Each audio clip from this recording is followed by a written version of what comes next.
Hi, this is Rodney Daut. Hi, this is Rodney Daut, and I'm here to present to you the 6 different ways that you can boost your SAT score fairly quickly and fairly easily once you understand these basic tips.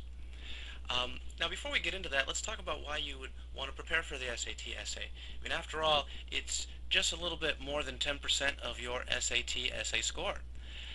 So really, maybe it's not that big a deal. Well, actually it is, for a couple of reasons. One is colleges are going to be using it to gauge your writing skills. They want to know if you're good enough to go to their school and can you write well enough. Now, you might say, well, this isn't really quite fair. Maybe it doesn't measure anything useful since in college aren't you going to have to turn in papers where you get to review your paper and you get to rewrite it and get feedback from people and rewrite it again and polish it and perfect it. Yes, that's true. But a lot of the writing you'll do in college will be in-class essay exams. And guess what? The SAT essay is an in-class essay exam. So if you aren't able to write well enough on the SAT essay, they might think, well, maybe you're not going to be able to do well on our in-class essay exams, and maybe you won't be able to do well in our school. So they really want to see that you have this skill in this area as well. Now the other thing is some schools are actually going to use it to see if you got too much help on your admissions essay. Did you really write your admissions essay? Did you hire someone to write it? This happens a lot. This used to happen. You get somebody who speaks English as a second language and they write an essay and they get a lot of people to look at it and help them review it and perfect all those sentences. And then when they get to school, they discover that they aren't so good. And this happens to people who English is their first language and they don't have good writing skills either. So they want to know, do you really have those writing skills? Or are they yours? So again, this is really important that you prepare for the SAT essay so that you cover all these bases and you don't miss something important that could have allowed you to get into a school you really wanted to get into. Well, let's get into the tips here. So the first one here is you really want to read the prompt carefully. And I know this seems so basic and obvious, but when I was teaching the SAT essay scores, I often found that people just didn't read the prompt carefully. And once they were directed to do that, just spend a couple of minutes and really think about the prompt. Underline some of the key words with your pencil. Make sure you really understand what they mean by those words. And also underline the main idea you'll be writing about. This helps keep your mind focused so you don't accidentally stray away from the topic. All right. Now, once you have understood the prompt, you now need to choose one side of the issue. And this is important because it does need to be a yes or no response to the question in the prompt. And this shows them that you really do understand the directions and you're good at following directions. Again, the college board and the colleges you go to want to know, can you do basic things like follow directions? So you really want to really want to make sure that you have answered the prompt as a yes or no. You cannot have yes and no. Sometimes this is true and sometimes it's not. Yes, in real life, that's often the case, that you can't answer yes or no to a question, but on the SAT essay, you do need to be able to do that. Also, in college, sometimes you might have to write about something where you don't have to decide yes or no, and those topics are more difficult to write about, and that's one of the reasons why they don't give you those topics on the SAT essay. So choose yes or no to the prompt. For example, are people basically good? You might get something like that. That'll be a lot more information there than that, but that's the basic question. And your thesis must say, yes, I believe people are basically good, or no, people aren't basically good. I think that, deep inside that everyone's selfish. And then you go on and you start proving that in your essay. And that leads us to our next topic here. Don't just start writing your essay cold. I have seen that before where a person reads the prompt and just immediately starts writing. And they might get a lot of writing done and fill up both sides of the page, but very often the writing is disorganized and they haven't thought things through. So some of my best essay writers would actually spend sometimes 10 minutes in preparation, making sure they understand the prompt, making sure they've decided on their thesis, and then brainstorming several examples. Now, I would suggest you list at least 5 to 6 potential examples. In my classes, sometimes if I would actually have them generate 10, 15 just so they get really good at doing it.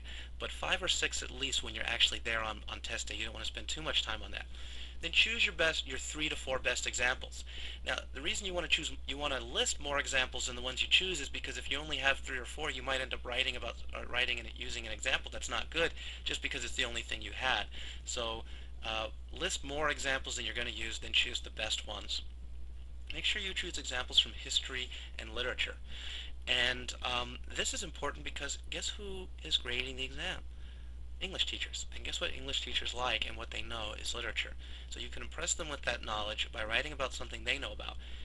Uh, English teachers also have to study history because they have to know the history that goes along with the book. So if you're reading, a book like David Copperfield, I mean, you have to know about the Industrial Revolution. If you're reading, Romeo and Juliet, you have to know about Shakespeare and a little bit of history of Shakespeare. So if you know history, that's good, but literature is number one, history is number two. And the thing you want to avoid is don't talk about your personal experiences unless you absolutely have to, unless that's the only thing you could possibly think of. Maybe you have, three examples from history and literature, and you have one from your personal experience. Avoid that as much as you possibly can. If you use personal observation, that's a little bit better. It scores better. And personal observation means things that you've observed in the world that you have examples of. News also scores better, and news, if it's news that's not well known, that not everybody knows about, but maybe you know about it because you did a little bit of research, that's a little bit better. If you talk about something like a big giant hurricane like Hurricane Katrina, everyone knows about it. Hopefully you have some facts about it that other people don't know about, or you can really use that example well because they're not as impressed by those things that everybody knows. All right, 4, create a short introduction. Now, you can, I'm going to tell you that you want to use a very simple way of creating a short introduction.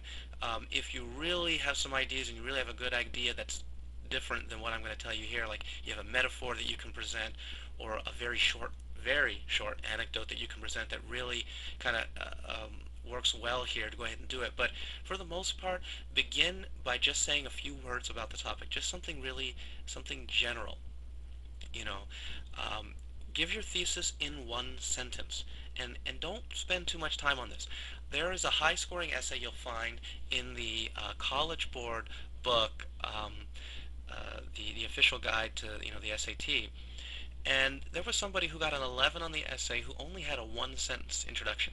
I don't recommend that for the most part because the rest of the essay was so incredible that you can see why it would do well. But you do want to give that thesis at one sentence. That's the minimum.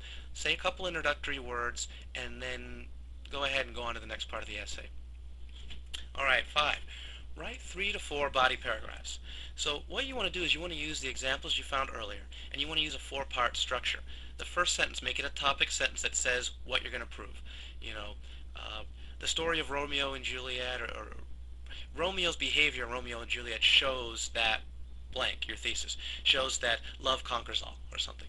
Then you give the supporting details, and you talk about, actually, this wouldn't support love conquers all because they died at the end, so that love leads to disaster or something. You would give supporting details. You'd say, well, what happened in the story is Romeo and Juliet fell in love, and they tried to figure out a way to stay together, but they ended up dying. I mean, you just basically say that, and then you say, that's the supporting details. And 3, the logic, say, so what that shows us is, you see, even though their love didn't protect them, their love didn't conquer everything because they still died. So you're giving your logic. Don't just give the details, which I've seen before. They say, oh, this person died and that person happened, and they say, see, now I've proved my point. No, you need to add that logic step and say how those details prove your conclusion, prove your topic, your thesis, and then get to number 4, the conclusion. And conclusion is almost like a repeat of the topic sentence.